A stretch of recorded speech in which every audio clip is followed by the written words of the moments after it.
You are listening to That Hoarder Overcome Compulsive Hoarding. Between 2 and 6% of people have hoarding disorder, yet very few of us talk about it. Learn about the condition from me, somebody who has it, as well as academics, therapists and other experts I interview.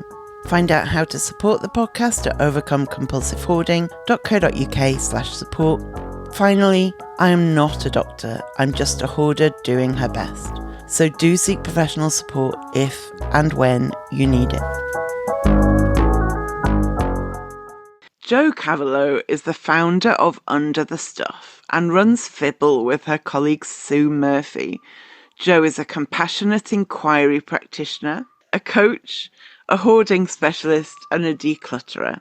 She also used to be a director of Hoarding Disorders UK with Jo Cook, who is a former guest on this podcast. So Jo, how are you?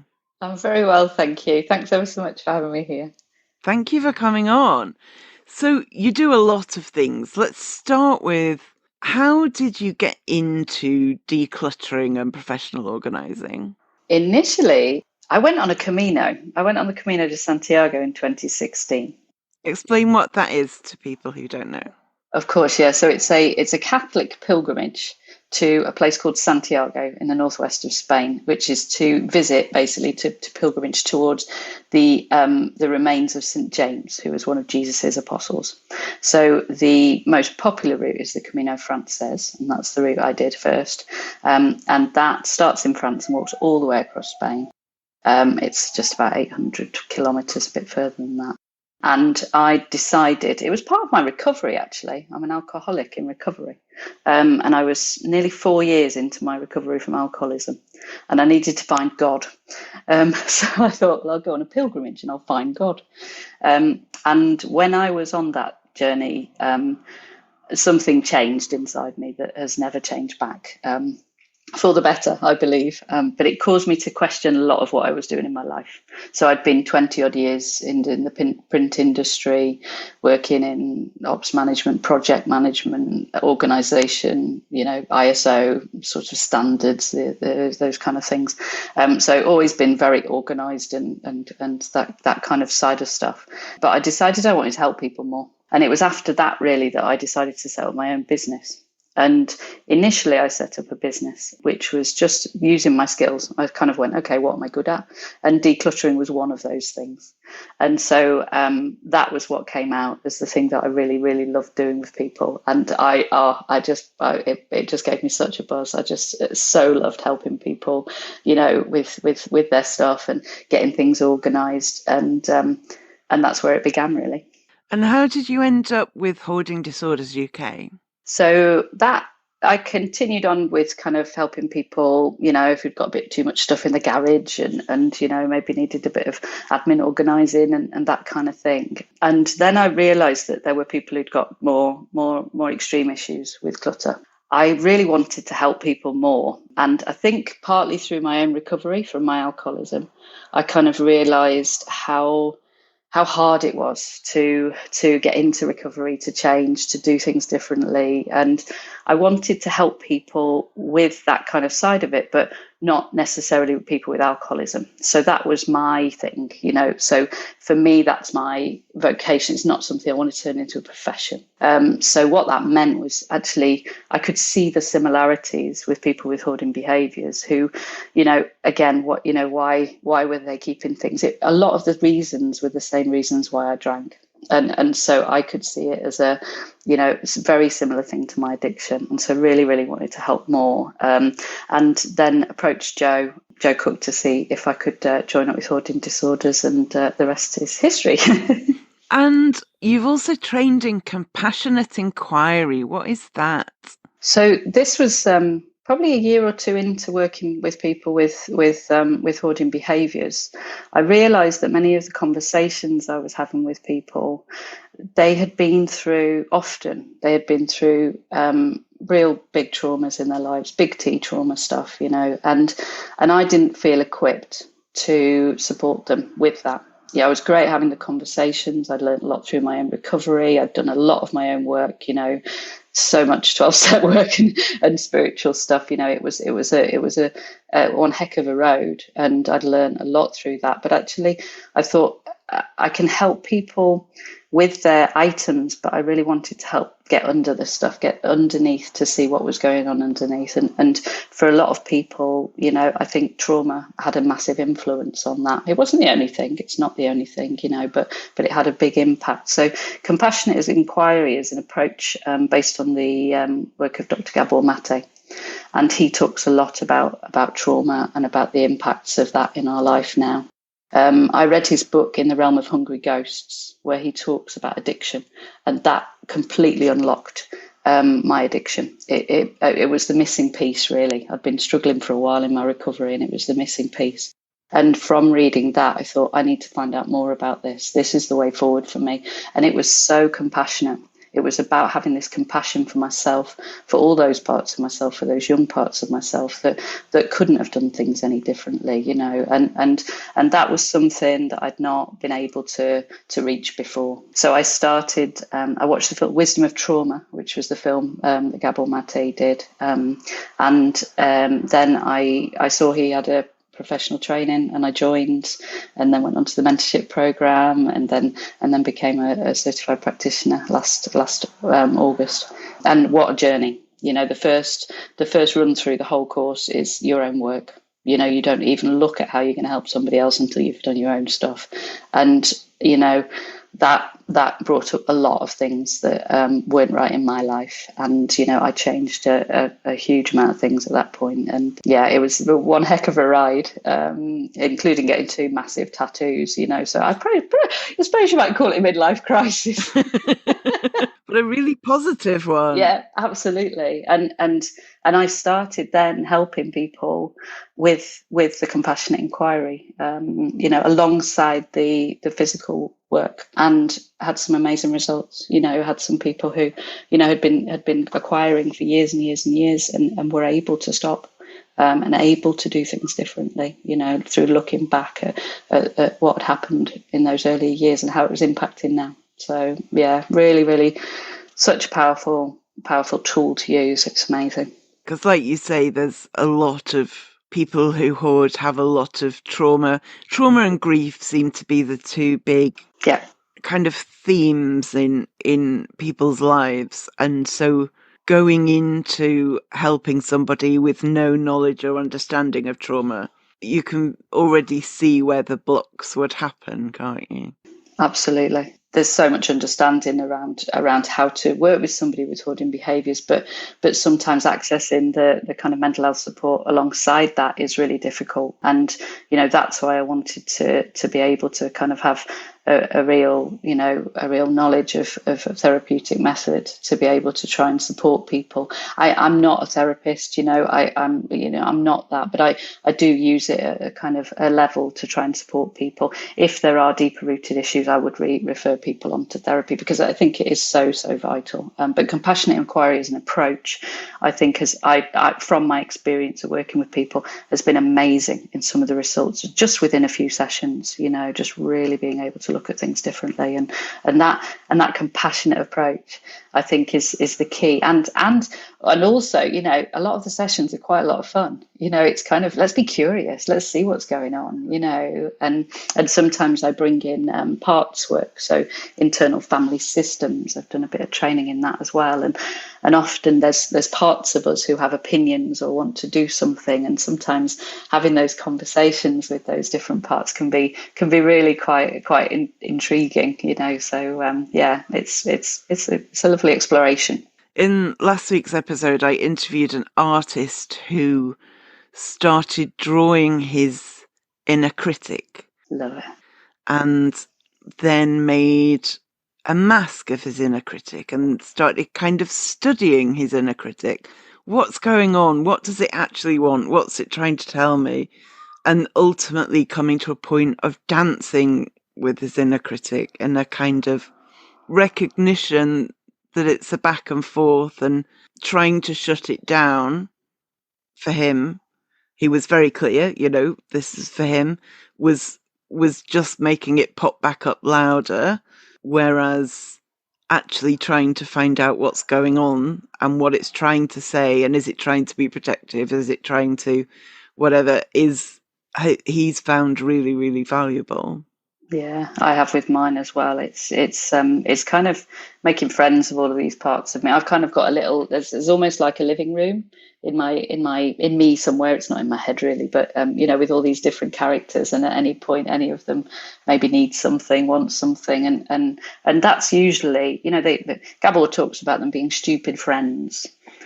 Which might sound awful, but it's like they're only stupid. They are your friend. They come in at some point to try and help you, but then they don't learn from that point. It's kind of trying to reassure them that me, my essence, myself, my soul, whatever you might call it, can take control of things now and can sort things out, and that it's okay, But it's a long job. My recovery is very much ongoing, but I've that compassion, towards me, towards, that kind of internal dialogue is a bit kinder, usually. Sometimes it won't be. It'll be a bit harsh, but usually it's a little bit kinder these days. So that compassion, I think, is crucial. And I think that relationship is the crucial thing, that relationship with, with the person you're working with, but also with people around you. I've learned so much about co-regulation and needing people and needing safety. Yeah, it's been a fascinating journey learning lots. I bet. And so when you're working with somebody and you're kind of keying into that compassionate inquiry process or the internal family systems, what does that look like in terms of when you're in somebody's home with them and dealing with their stuff? Is there a typical... I tended to do those things separately, to be honest. So it wouldn't be actually in their home. Right. What we might do is we kind of, as we were working through things, we might say, okay, what's happening now, and identify things. But then we would tend to do that in a separate space. Yeah.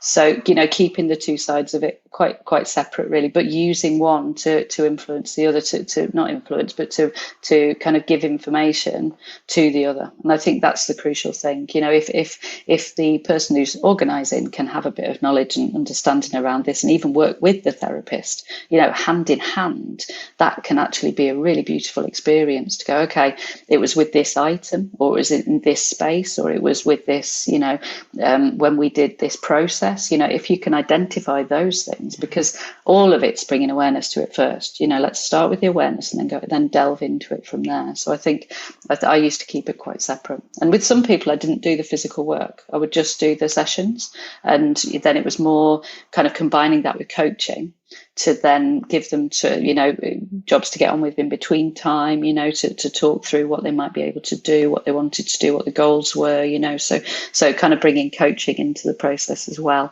so that they could have a way forward between the sessions. Really, really crucial as well. So you've got this big toolbox basically where you're working with somebody and you can look around you and pick from the different bits depending on what's useful. Yeah, and depending on what they want to, because sometimes some of the deepest things are too hard. Yeah, of course. So really, all of it is invitation. Okay, where do you want to go with this? What do you want to look at? Is this okay or is this not? Let's do something else. That's fine. So really, that safety has to have so much permission. But it is, it's quite a toolbox now. Another thing that I hesitate to even call it a thing, another whole set of things that a lot of people who hoard struggle with is executive dysfunction, whether that's time management, working memory, planning, prioritizing. Yeah. So I was really interested to read about Fibble. Can you start by explaining what it means if somebody feels fibbled? Fibbled. So Fibbled is Fibble itself is a lack of focus and organisation. So it's basically, if you're feeling, it stands for frustrated, inadequate, baffled, befuddled, lacking, and exhausted. So that's what it sounds like. And that was a description that many of my clients would talk about. And to be fibbled is like you're feeling like really constrained or held back by this kind of lack of focus, this organisation, these functions, and that they're not working very well.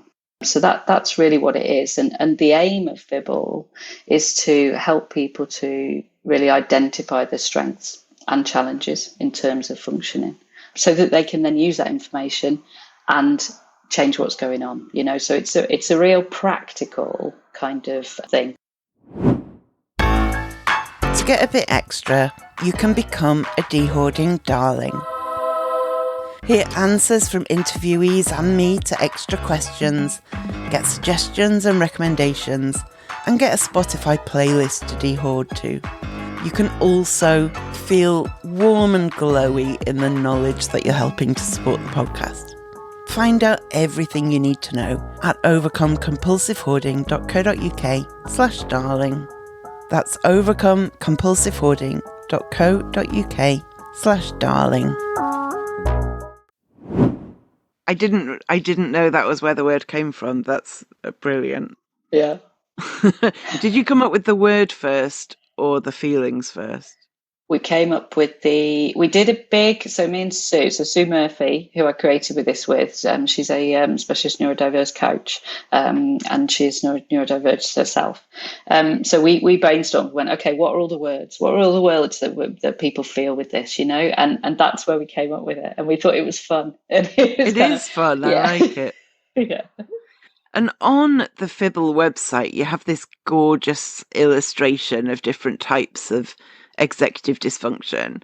Yeah. Which of those do you find most impact people who hoard or people who are chronically disorganized? I think there's some key ones that usually stand out. The sustained attention is often a big one. So people who will start on one task and then divert off onto another and another and another, and 10 minutes later they can't even remember what the first task was. That I think is a real common one.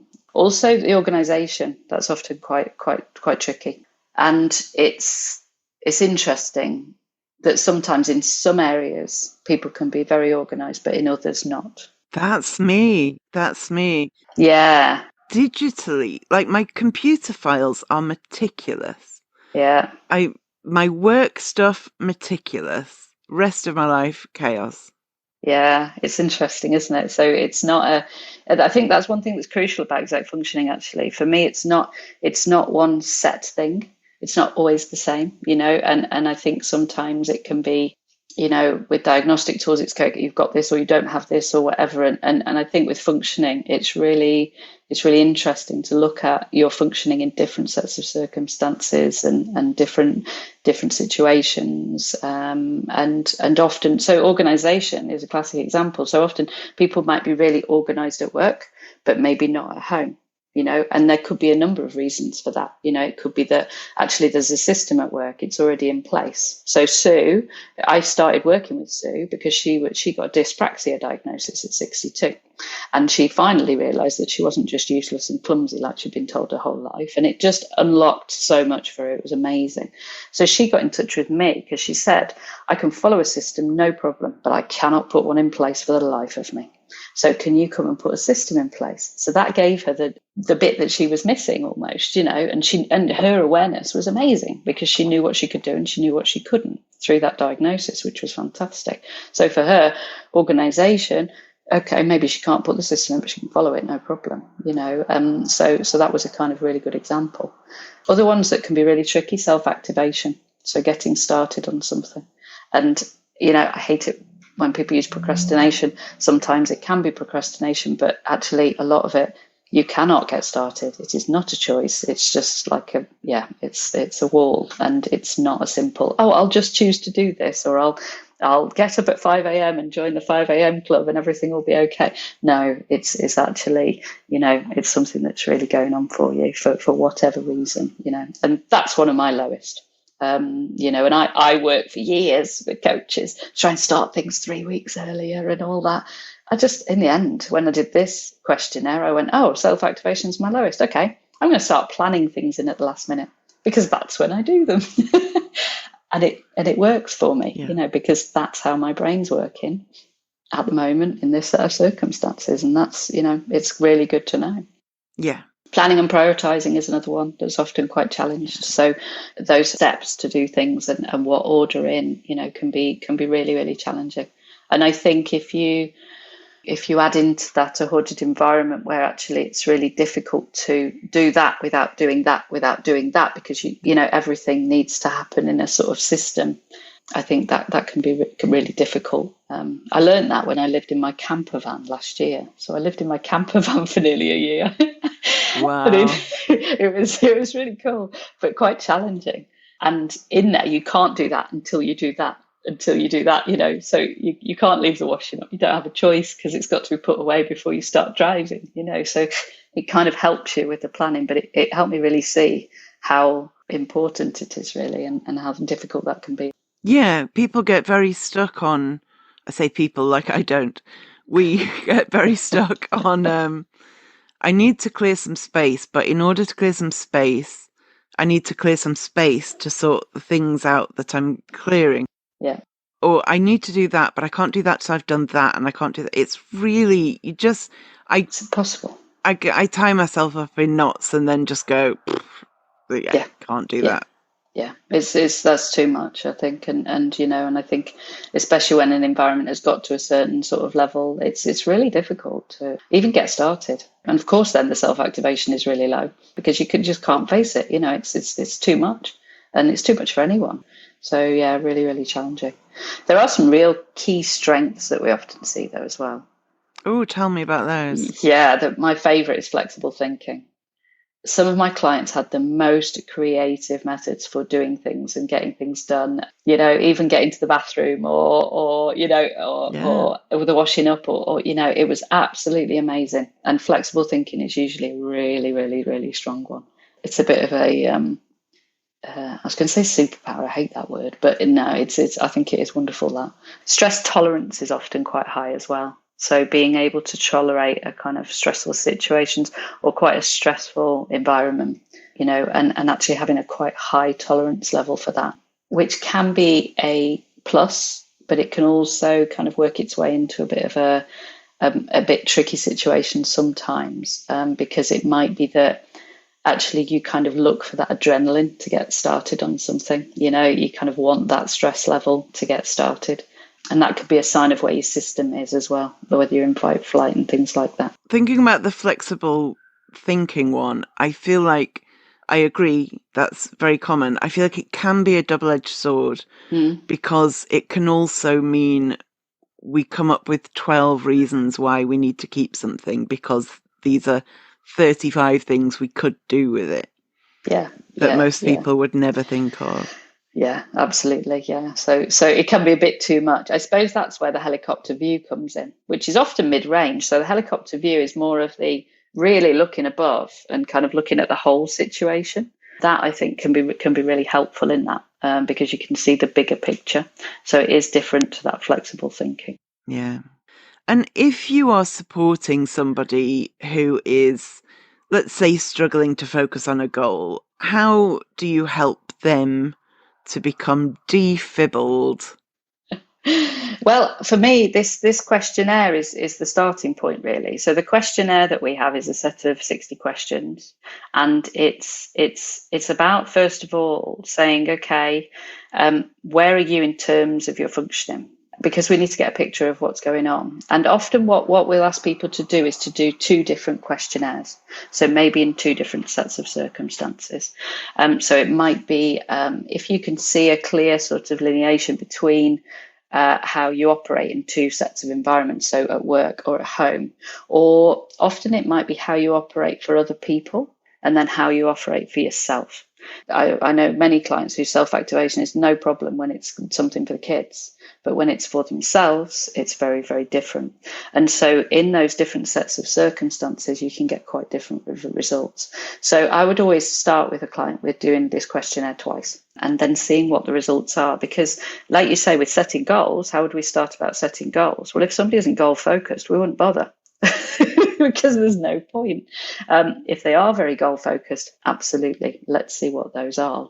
I've recently been studying Ikigai, and Ikigai about the really finding your reason for being. and your meaning for your life. And that, I think, is a really valuable tool, because it's about going, okay, what's all this for? And even if I'm not that goal focused, actually having a clear vision of what I want my life to be, to feel like, how I can join those different worlds of what I love, what the world needs, what I'm good at, and what I can be paid for, joining those up together, I think really, really helps people. I've been using that more and more, and that's fantastic.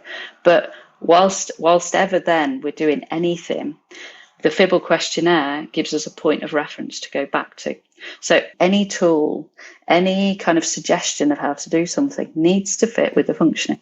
It's got to fit. It can't be something that's different for that, and it can identify the areas maybe that are more challenging where I can support more. So, okay, should we go through the plan for this? If planning and prioritizing is more challenged, if it's more about the helicopter view, right? Should we have a little bit of an exercise into visualization of what this might look like in 2 years' time? So really adapting to what the questionnaire tells us. And the other part of it is, if it is a difference between maybe how I operate for somebody else and how I operate for myself, is there a therapeutic intervention that needs to happen there? Why can I do this for someone else, but I can't do it for myself? What's my core belief underneath that? And what support does that need?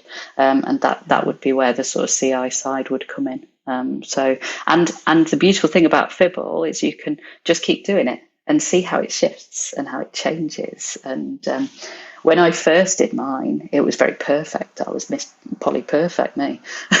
And then after about a year of doing the work with Gabor on the Compassionate Inquiry course, my profile was awful. It was kind of, I got peaks and troughs, and it was all different because I'd stopped masking so much. Yeah, I'd become more authentic. I'd always chose that attachment over the authenticity. I'd always, I'll be who I think you want me to be. I'll please you. And actually, once I started getting more authentic, my questionnaire started getting more realistic, and I was then able to work with kind of who I really was. And that was lovely to see, actually. It was a bit shocking to start with, but that's helped me a lot. It's really helped me a lot. So it changes over time. It changes in circumstances, but it's a fantastic ongoing tool. And it struck me as you were talking that this kind of personalization being effective is why you can read 40 articles on how to stick to your goals and nothing sticks or nothing works. And then you feel like, I'm a failure. I've listened to 12 podcasts about this and watched a TED talk, and I still can't stick to my goals. But if you're not looking at it in the context of your own strengths and your own circumstances and your own particular kind of the way your struggles particularly manifest, that's why generic advice can miss the spot. Yeah, and I think why so many people try so many things. It's like, but I tried that and I've done this and I've got this system and it doesn't work. And, I think that's why it's tailoring it to who you are at this point in time, with what you're doing, with what you've got on. It's not an abstract, it's not a diagnostic tool or anything that says you are this or something. It's okay, who are you right now? What's happening for you right now? How are you functioning right now? And how can we work with that? And the questionnaire also gives you the report of your strengths to your challenges and what the scores are, and in a radial diagram as well. But it also sort of describes what typically those strengths look like and what typically those challenges look like. I say typically because we are all diverse, we're not the same. So it is a typical sort of response. And it also then tells you 9 different sets of how you can use your strengths to overcome each challenging area. So it says, right, try and do this with this challenging area, so it's real practical advice that you can start using right there and then. So that's what we wanted it to be. We wanted it to be something that people could take, use, implement, and hopefully make it even a small change, knowing a bit more about themselves. That awareness has to come first. And we can struggle with executive dysfunction due to something like neurodivergence, or it can just be a human reaction to something like boredom or stress or exhaustion. Does the cause of executive dysfunction affect how we tackle it? I hope you're finding this episode useful. If you want the amazing feeling that comes with supporting something you truly appreciate, you can donate to support the podcast. If that's not possible at the moment, leaving a review and sharing the show with others who would benefit from it are also incredibly helpful. Every contribution, big or small, helps a lot. Find out more at overcomecompulsivehoarding.co.uk/support. I'm not sure, really. I think it probably does, because each of those causes might need a different method to deal with it. So for example, I know that some of the things that I struggle with in certain sets of circumstances is trauma response. I know that from my upbringing, from my childhood, and I know what's going on there. I know that my autonomic nervous system goes into fight, flight, or alternatively freeze. When I've got the real problems with self-activation, I'm usually in freeze, and I've got to get through to fight, flight before I can get back into my social engagement system. Understanding what's coming behind them and why they are, I think, is really crucial in terms of knowing how to get the right support that you need for them.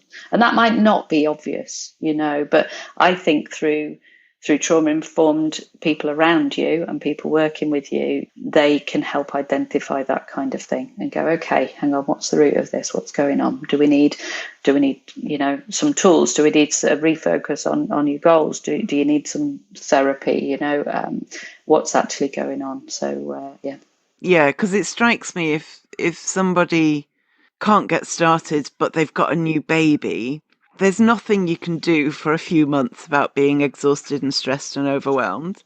Mm-hmm. So maybe it's about reducing your expectations of what you can achieve. Yeah. If it's that you are just staying up too late and you're really tired, maybe there's something you can do differently that will ease it. Whereas if you're autistic or you've got ADHD, then it's not a kind of fix the root cause type issue, is it? That you don't want to be trying to cure something that it's just a different way of being. Yeah, exactly. Yeah.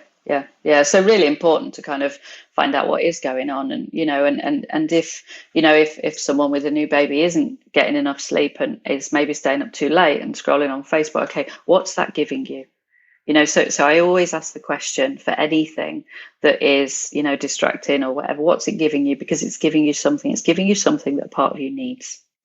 Now, whatever that is, just escape.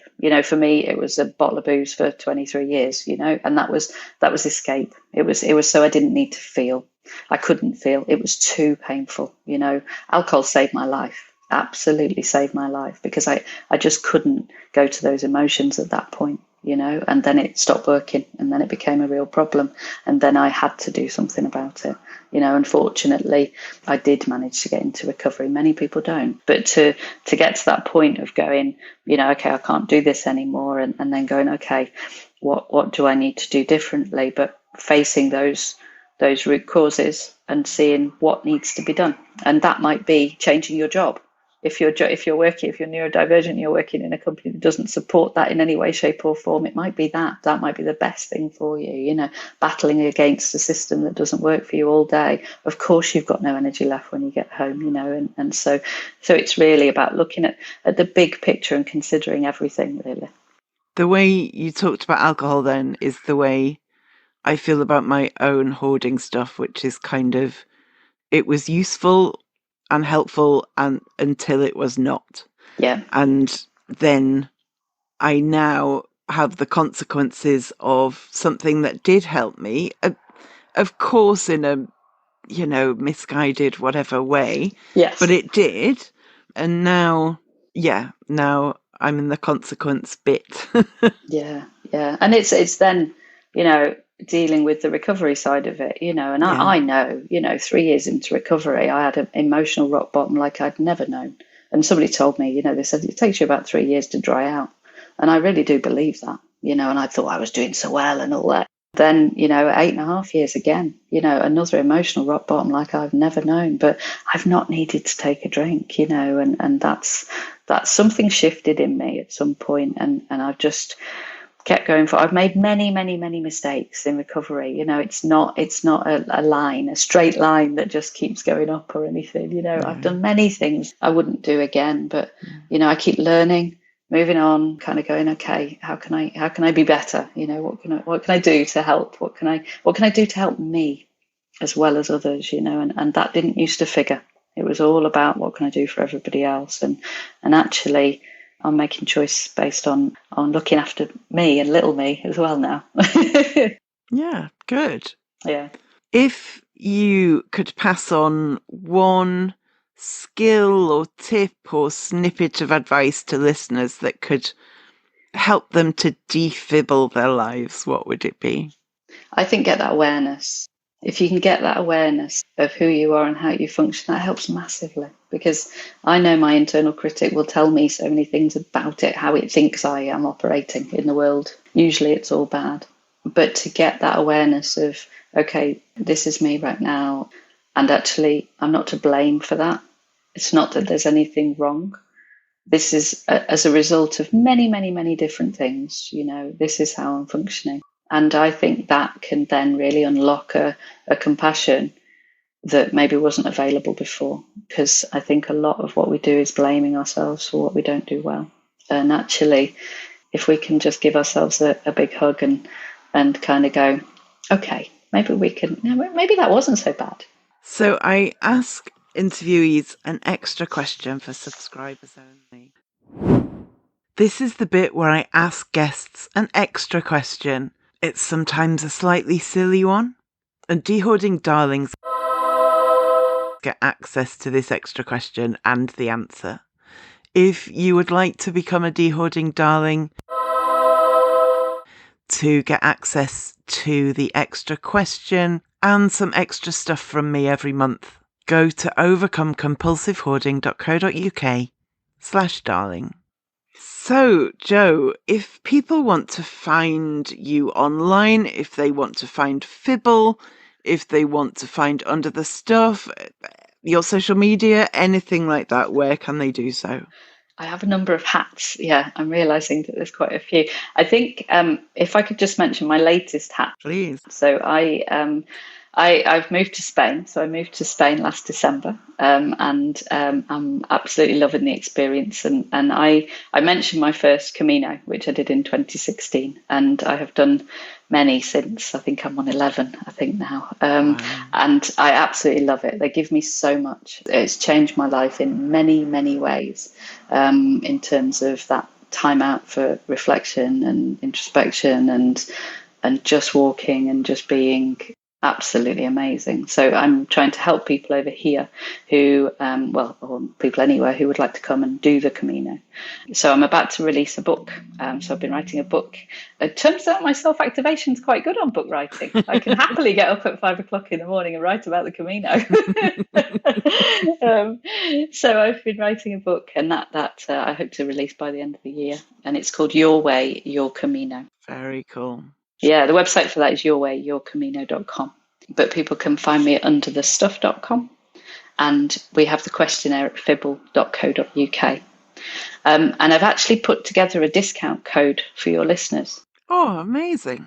Yeah, so if you put in the promo code, that Hoarder, all in capitals, all together, you'll get a 15% discount on the questionnaire. So please feel free to use that and have that to help you along the way.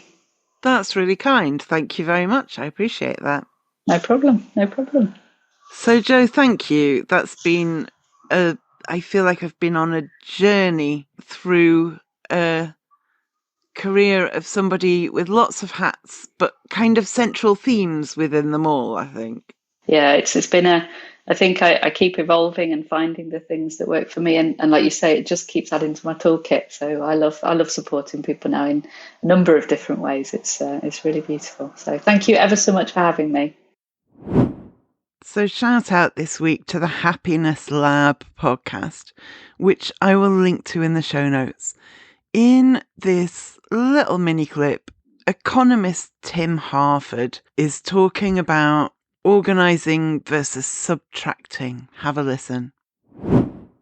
And I was similarly skeptical about organizational systems. I don't think organizational systems solve the fundamental problem of too much stuff going on. But yet we fool ourselves into thinking that, if only we did have the right hacks, if only we had the Filofax, or if only we had the right software, then we could solve all the problems in our lives by just getting organized. And sometimes, no, there's 24 hours in a day. There's only so many rooms in your house. There's only so much time. There's only so much space.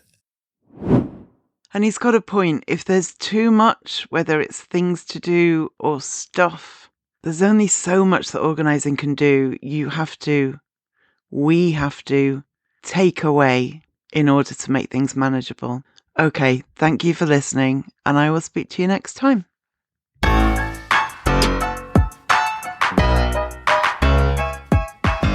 Thank you for listening to that Hoarder Overcome Compulsive Hoarding podcast. It's been a pleasure to have you on board. You can find all the links I've mentioned and a transcript of the episode online at overcomecompulsivehoarding.co.uk. To find out more about how you can support this podcast and the overall project, go to overcomecompulsivehoarding.co.uk/support and do subscribe to the podcast so you make sure you don't miss any future episodes. There may be links in this podcast that earn me money. This doesn't come at any extra cost to you if you make a purchase through those links, and it helps to support the podcast.